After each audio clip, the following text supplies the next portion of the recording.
জানিয়ে দিচ্ছি আজকের প্রধান খবর। বার্তা কক্ষ থেকে যুক্ত আছি আমি নাইমা ইসলাম।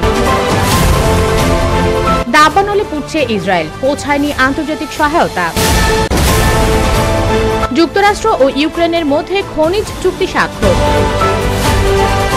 দখলদারিত্ব পরাজিত না হওয়া পর্যন্ত প্রতিরোধ অব্যাহত থাকবে বলেছে হামাস। ইসরায়েলি গুপ্তচরের ফাঁসি দিল ইরান।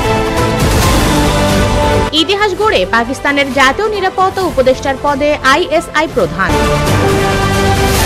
ইসরায়েলে জরুরি অবস্থা ঘোষণা। ইলন মাস্কের বিকল্প খোঁজার বিষয়টি ভুয়া, জানালো টেসলা।